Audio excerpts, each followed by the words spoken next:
అదేవిధంగా ఏదో తెస్తున్నాడు అనేటువంటి సంబరం లోపల ఉండేది. ఒకసారి వాస్తవంగా మా కుటుంబం, నేను చిన్నప్పటి నుంచి మా అన్నయ్యకి ఇంకా బాగా తెలుసు, ఎందుకంటే మా అక్కయ్య వాళ్ళు మా అన్నయ్య వాళ్ళు నాకు చాలా చిన్నవాడిని అయినప్పటికీ ఒకటి మాత్రం మా అన్న గురించి చెప్తా, తప్పు చేస్తే మాత్రం అస్సలే క్షమించినటువంటి ఒక వ్యక్తిత్వాన్ని నేను మా అన్నయ్యలో గమనించడం జరిగింది. ఎప్పుడు కూడా నా కుటుంబం, నా వాళ్ళు బాగా ఉండాలి, సమాజం లోపల ఒక మంచి పేరు తెచ్చుకొని మంచి నడవడికతో మంచి ప్రవర్తనతో ఉండాలని సదా కోరుకునేటువంటి వ్యక్తులలో మా అన్నయ్య వారి యొక్క ప్రవర్తన చూస్తే భయం అనిపిస్తూ ఉంటుంది మాకు ఇప్పటికీ కూడా. మా అక్కయ్య వాళ్ళకి కానీ, మా బావ వాళ్ళకి కానీ, మా కుటుంబ సభ్యులందరికీ కూడా వాస్తవంగా మా అన్నయ్యని చూస్తే భయపడతా ఉంటాం. ఎందుకో తెలియదు, కానీ దగ్గర పోయి మాట్లాడేసరికి మళ్ళీ ప్రేమగా అనిపిస్తూ ఉంటుంది. అది ఎందుకో చిన్నప్పటి నుంచి అలా భయం చెప్పి మమ్మల్ని సక్రమమైనటువంటి మార్గంలో నడిపించినటువంటి మా అన్నయ్య గారికి ఈ రోజున పదవి విరమణ, ఉద్యోగ విరమణ పొందుతున్నందుకు నాకు చాలా వాస్తవంగా బాధగా ఉంది. నేను కూడా ఉపాధ్యాయ వృత్తిలో గత 24 సంవత్సరాలుగా ఒక ఎటువంటి అరమరికలు లేకుండా నా వృత్తి ధర్మాన్ని నిర్మిస్తున్నానంటే దాని మీద మా అన్నయ్య యొక్క ప్రభావం చాలా ఉంది. నేను ఒక్కనే కాదు, మా ఊరు దేవిపట్నం లోపల ఆ చిన్న తండా లోపల మొట్టమొదటిగా మా గిరిజన లంబాడ గ్యాస్ లోపల ఉద్యోగాన్ని సంపాదించినటువంటి వ్యక్తి మా అన్నయ్య.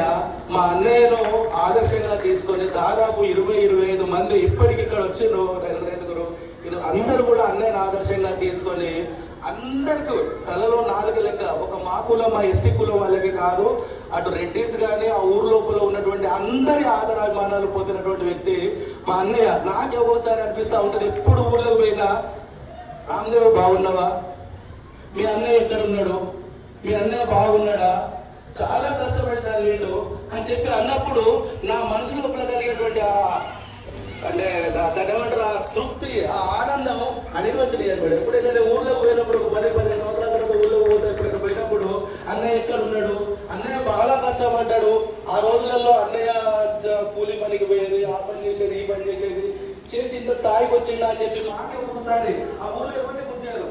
ఈరోజు గ్లోబలైజేషన్ అయిపోయిన తర్వాత కూడా ఇప్పటికి కూడా పోతే మా ఊళ్ళో అందరు రెడ్డిస్ అందరూ కూడా అన్నయ్య బాగున్నాడా, చాలా కష్టపడి చదివేడు అని చెప్పి చెప్తా ఉంటే నాకైతే చాలా ఆనందంగా వేసేది.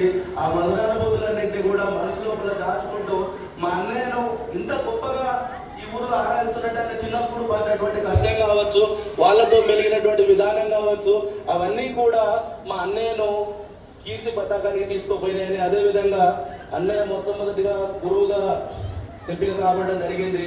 మంచి మంచి విద్యార్థులను తీర్చిదిద్దేటువంటి తన యొక్క అంత శక్తియుక్తులను విద్యా బుద్ధులన్నింటినీ కూడా ఖైదీలను కూడా సత్ప్రవర్తన తేవడానికి చాలా కృషి చేసిండని చెప్పి ఎప్పుడన్నా వచ్చినప్పుడు ఖైదీల యొక్క మర్యాద కానీ వాళ్ళు కానీ వాళ్ళ యొక్క కింది స్థాయి సిబ్బంది కానీ వాళ్ళు ప్రవర్తించేటువంటి విధానం మొత్తంగా మా అన్న ప్రవర్తనతోటి అందరినీ ప్రభావితం చేసి చెప్పి సభాముఖంగా తెలియజేస్తూ నాకు ఈ అవకాశం ఇచ్చినటువంటి అధికారులందరికీ కూడా నమస్కారాలు చేస్తూ మళ్ళీ ఒకసారి మా అన్నయ్య వదినలకు పాఠం వివరణ చేస్తూ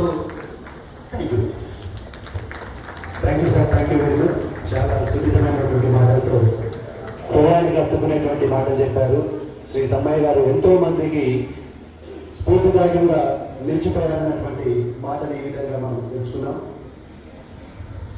ఇప్పుడు హెడ్ వార్డర్